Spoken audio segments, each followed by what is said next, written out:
મને તક આપી અને સૌથી વધારે આભાર માનું છું કે પીબીએસ માટે સીએનઆઈ દાહોદની જે મને તક મળી એ માટે સૌ પ્રથમ હું ઈશ્વરિતાનો આભાર માનું છું અને સર્વમાનવીમાં પ્રભુને આપું છું કારણ કે પ્રભુની પીડા લઈને આપણે કંઈ કરી શકતા નથી. સો સર્વમાનવી મને કરો પ્રભુને આપું છું. સાતમું અમારા સ્થાનિક બાળક સાહેબ રેવરેન્ડ આર્થર સરને પણ યાદ કરું છું. મારી દરેક સેવા માટે મને બહુ પ્રોત્સાહન આપ્યું છે અને સપોર્ટ આપ્યો છે. અત્યારે દાહોદ શહેરના બાળક સાહેબ માનનીય રેવરેન્ડ દિલીપ સરનો પણ આભાર માનું છું કે એમણે મને પીબીએસની સેવા માટે દાહોદ આવવાની તક આપી અને પ્રભુની કૃપામાં હું સ્વીકારી શકી આવી શકી માટે સરનો અને પાસ્ટોરેટ કમિટી ચર્ચના એક અંગોનો ખૂબ જ આભાર માનું છું.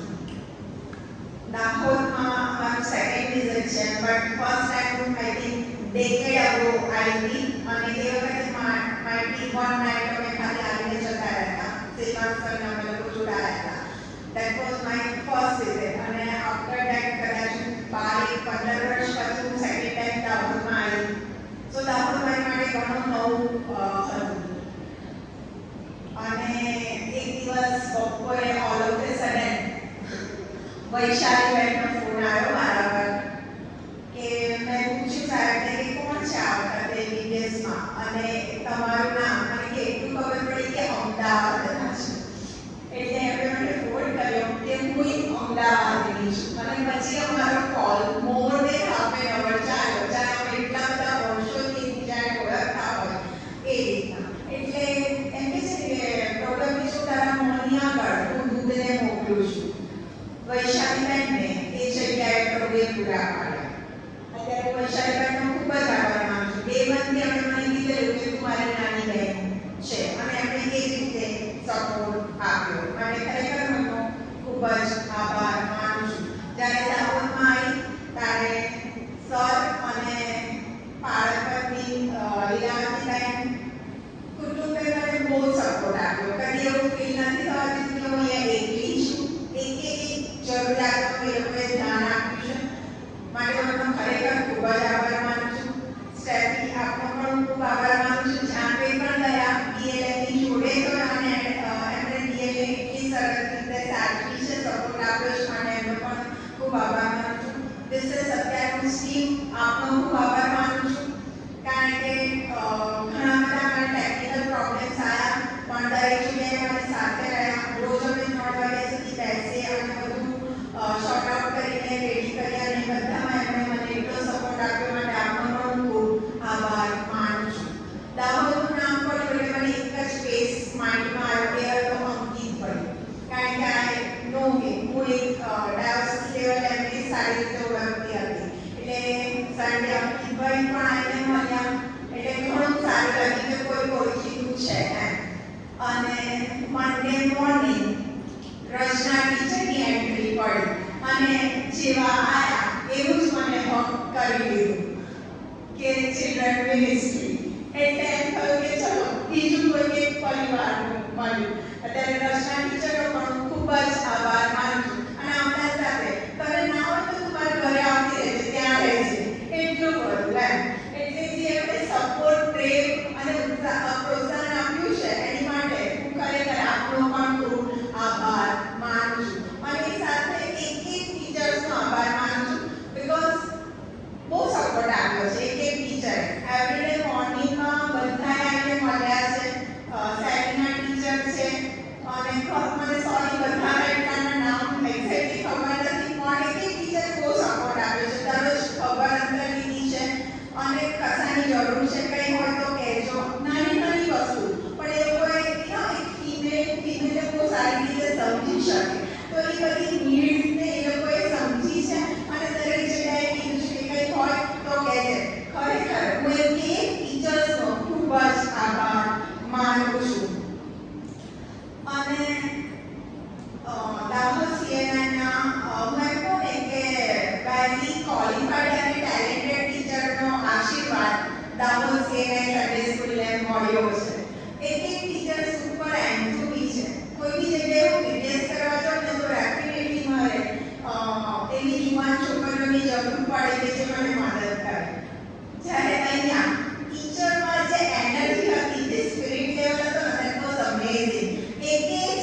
કુશલભાઈ અને એમના કાગળીનો પણ એટલો જ આભાર માનું છું. દેવવંતી એમણે પણ મારી એટલી જ કાળજી લીધી છે.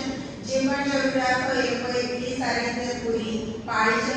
વિશેષ કરીને હું પિંકીબેન, પ્રિતેશભાઈ, મારના અને પેરિસનો પણ ખૂબ જ આભાર માનું છું.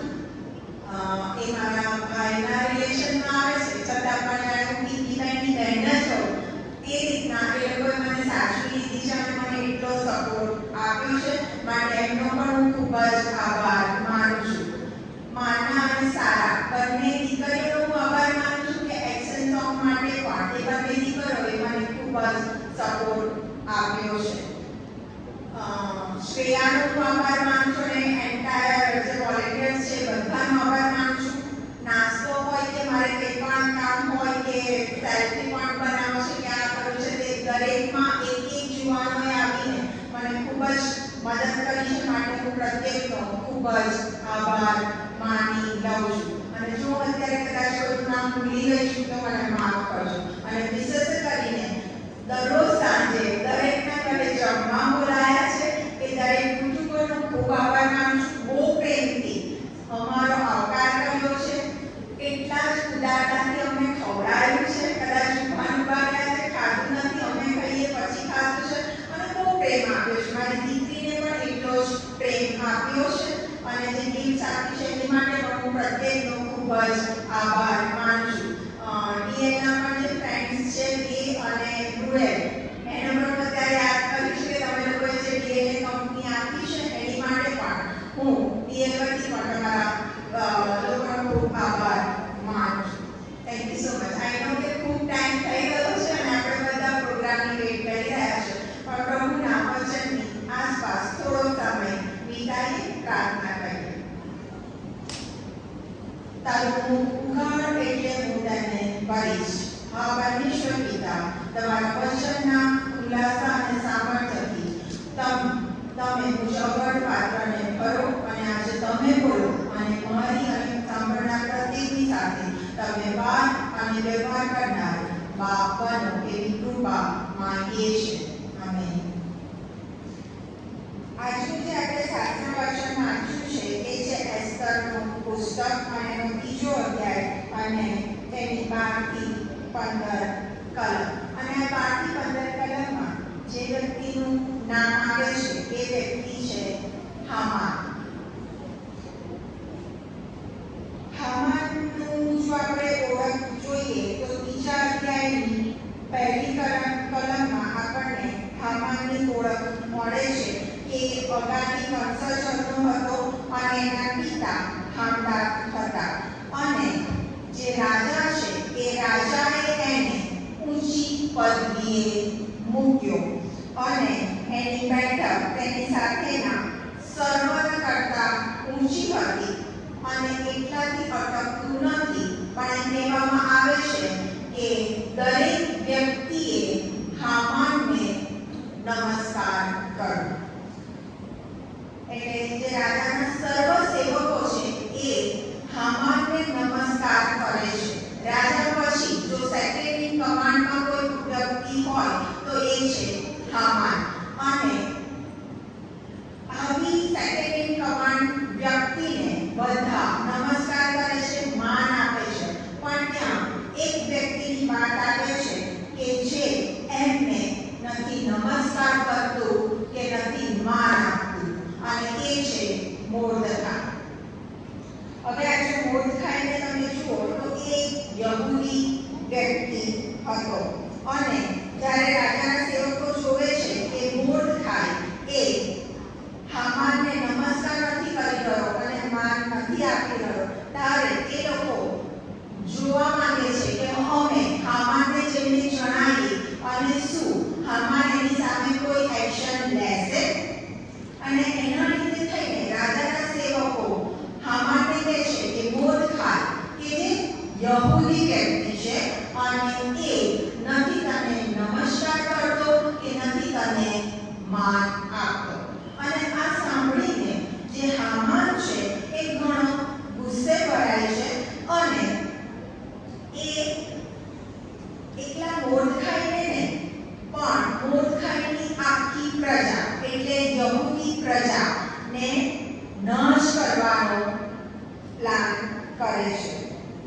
માંગીએ છીએ એ છે મુદ્રિકા. કારણ કે અમારા PBS નું જે થીમ હતું એ હતું સિગ્નેટ રેન, મુદ્રાતીત લીટી, મુદ્રિકા, લીટી. આપણે ઘણા બધા ટાઈપની લીટી જાણીએ છીએ. મેં જ્યારે ફર્સ્ટ ડે PBS માં બાળકોને પૂછ્યું તો બાળકોને ઘણો સરસ જવાબ આપ્યો કે ગોલ્ડની હોય, સિલ્વરની હોય, કોપરની હોય, ડાયમંડની હોય. પછી આપણે જાણીએ છીએ વેડિંગ રિંગ હોય છે, એન્ગેજમેન્ટ રિંગ હોય છે. અને જે લોકો બીજા વિશ્વાસમાં છે એ લોકો ઘણી માન્યતા પ્રમાણેની વીંટીઓ પોતાના આંગળીમાં પહેરતા હોય છે. સો ઘણા બધા પ્રકારની વીંટીઓ આપણે જોઈએ છે. પણ અહીંયા જે મુદ્રિકા છે એ મુદ્રિકાનું, એ વીંટીનું મહત્વ કંઈક અલગ છે. કારણ કે આ વીંટી તમને કોઈ કાઉન્ટર પર કે કોઈ જ્વેલરના ત્યાં મળશે નહીં. કારણ કે એ જે વીંટી છે એ શું છે તો એ ખાંડાની વીંટી છે કે જે પર્ટિક્યુલર લોકો માટે જ વપરાય છે કે પહેરાય છે. જેમ કે પ્રિન્સ ચાર્લ્સ છે એ લગભગ કહે છે કે 175 યર્સ ઓલ્ડ એ રિંગ છે એ પહેરે છે કે જ્યારે એમનો વેલ્સના રાજા તરીકે અભિષેક કરવામાં આવ્યો એ વખતે એમને એ મુદ્રિકા પહેરાવવામાં આવી હતી. તો આ મુદ્રિકા એ કેવી હોય છે? અગેન ઇટ્સ અ રિંગ, એ રિંગ જ છે પણ એના પર એક પર્ટિક્યુલર કોતરણી કરવામાં આવી છે. મેબી એ લેટર્સ હોઈ શકે, કાં તો કોઈ એમના કુટુંબની નિશાની હોઈ શકે, કાં તો એમના રાજ્યનું કોઈ પ્રતીક હોઈ શકે. પણ ઇન શોર્ટ એ રિંગ પર એક જાતની કોતરણી હોય છે જેને મુદ્રિકા કહેવામાં આવે છે. અને જ્યારે રાજા કોઈ પણ હુકમ કે કાયદો બહાર પાડે છે ત્યારે એના પર જે સહી કરવામાં આવે ત્યાં આ મુદ્રિકાની છાપ મારવામાં આવે. એટલે એ છાપથી જ્યારે કોઈ પણ લોક એ ફરમાન એ કાયદો વાંચે તો એને ખબર પડે કે આને રાજાની સત્તા મળી ગઈ છે અને હવે એને અમલમાં મૂકી શકાય. તો આ ઘણી જ મહત્વની વીંટી છે જે નોર્મલી આપણા કોઈની પાસે હોતી નથી. આવી મુદ્રાની વીંટી અને જ્યારે વીંટીની સહી કોઈ લેટર પર કરવામાં આવે કે મુદ્રિકા કરવામાં આવે એટ મીન્સ એ કાયદો બહાર પડી ગયો, એ સત્તામાં આવી ગયો અને એને પછી કોઈ રાજા પણ એને ઉલટાવી શકે નહીં. સો આ વીંટીમાં આટલું બધું પાવર છે, આટલી બધી શક્તિશાળી એ વીંટી છે કે એક વખત એની છાપ કે મોહર જો એ ફરમાન પર પડી ગઈ તો એને કોઈ ઉલટાવી શકતું નથી. હવે આવી વીંટી એ રાજા કાઢીને યહૂદીઓના દુશ્મન, બાઇબલમાં બહુ સરસ લખ્યું છે કે યહૂદીઓના દુશ્મન હામાનના હાથમાં મૂકી દે છે. અને એનો ઈરાદો શું હતો કે ચાહત તો ખાલી કેટલો મોર્દખાઈને મારી શક્યો હોત.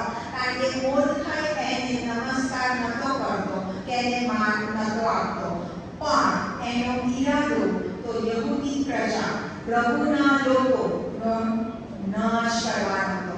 અને એના લીધે થઈને એક ફરમાન બહાર પાડે છે કે આખી યહૂદી પ્રજાનો એ નાશ કરે.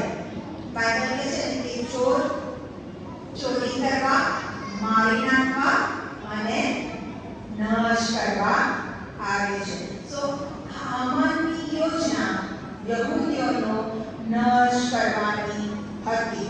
અને હામાન જ્યારે રાજાની વીંટી મળે છે ત્યારે એ ફરમાન બહાર પાડે છે. અને 7મા અધ્યાયમાં આપણે વાંચીએ તો 7મા અધ્યાયમાં એ આ કાગળનું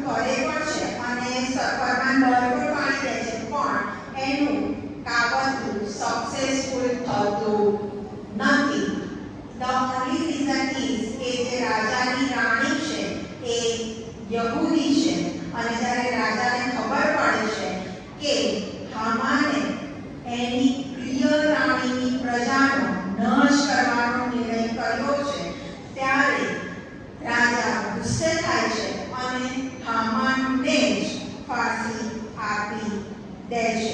અને 8મા અધ્યાયમાં જ્યારે આપણે જોઈએ છે ત્યારે એમાં રાજા મોર્દખાઈને હામાનની જગ્યાએ મૂકે છે, એને સિક્રેટ રિંગ આપે છે, જેથી કરીને મોર્દખાઈ બીજું ફરમાન બહાર પાડી શકે કે જે ફરમાન યહૂદીઓના પક્ષમાં હોય કે યહૂદીઓ પોતાનો બચાવ કરી શકે અને એમનો નાશ કરનારની સામે તેઓ પોતાનું રક્ષણ કરવાનો અને સામનો કરવાનો અધિકાર મેળવે છે. એક વીટી આટલી બધી શક્તિ આપી રહી છે અને હામાન કે જેનું દુષ્ટ કાવતરું હતું, આને હું પ્રભુ ઈસુ ખ્રિસ્ત સાથે ઘણો સંબંધ જોઈ શકું છું. હામાન કે જેનું એક દુષ્ટ કાવતરું હતું, શૈતાન કે જેનું એક દુષ્ટ કાવતરું હતું. જૂના કરારમાં આપણે જોઈએ છે સુન્નત અને બેસુન્નત લોકો.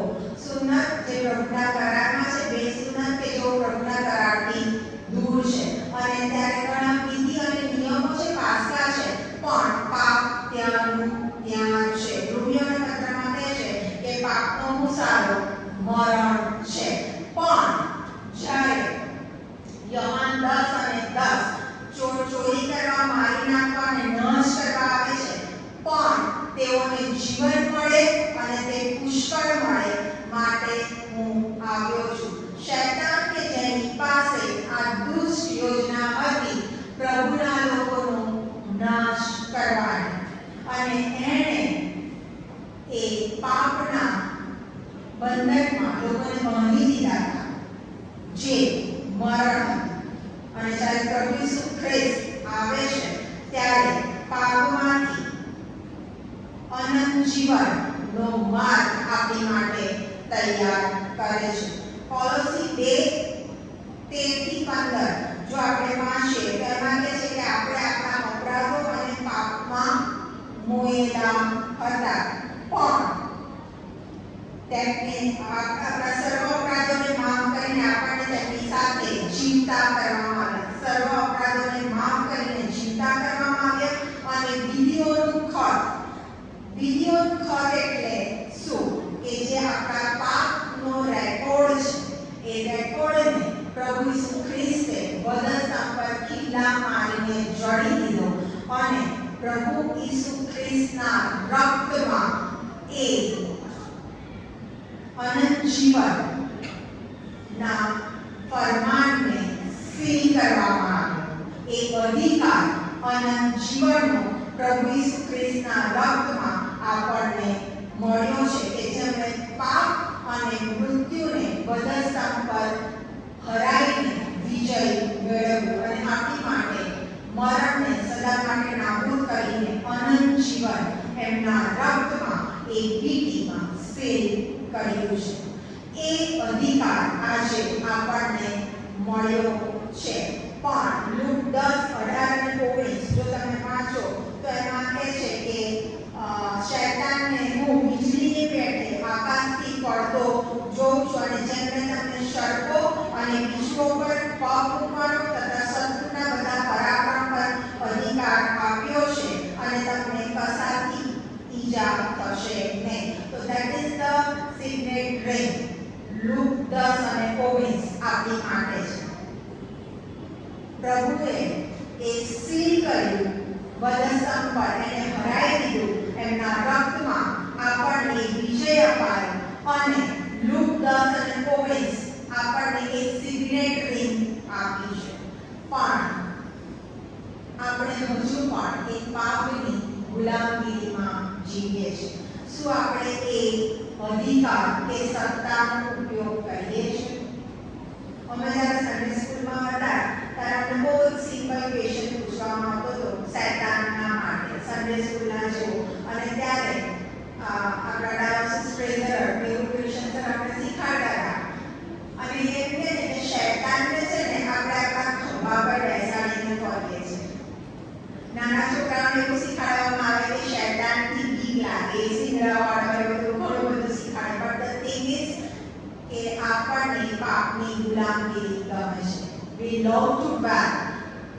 આપણને પાપની ગુલામગીરી ગમે છે અને આપણે જ્યારે અધિકાર મળ્યો છે, શૈતાનને પગ તળે ઈશ્વરે કચડી કાઢ્યો છે, પણ સ્ટીલ આપણે એ ગુલામગીરીમાં જીવીએ છીએ. તો શું એસ્તરના પુસ્તકનો છેલ્લો અધ્યાય જોશો તો એ અધ્યાયમાં યહૂદીઓ પરના વિજયના સેલિબ્રેશનથી થાય છે.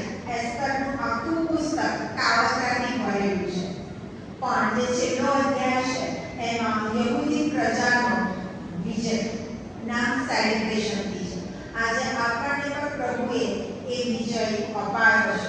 એ સિગ્નેટ રેન લુક 10 અને 19 આપણને આપવામાં આવી છે. પણ શું આપણે અધિકારનો ઉપયોગ કરીએ છીએ કે હજુ પણ આપણે એ પાપની ગુલામગીરીમાં જીવવાનું જ પસંદ કરીએ છીએ? આજે આપણે નક્કી કરીએ કે આજે આપણે ત્યાં છે કે શું એ અધિકારનો હું ઉપયોગ કરું છું કે હજુ પણ હું એ ગુલામગીરીમાં જીવી રહ્યા છું? પ્રભુ આપણને સહાયતા માટે પ્રાર્થના કરીએ.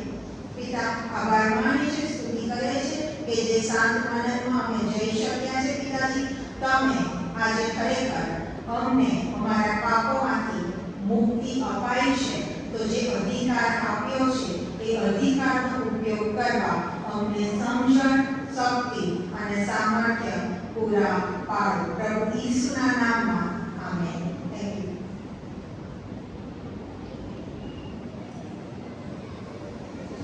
ખૂબ જ સુંદર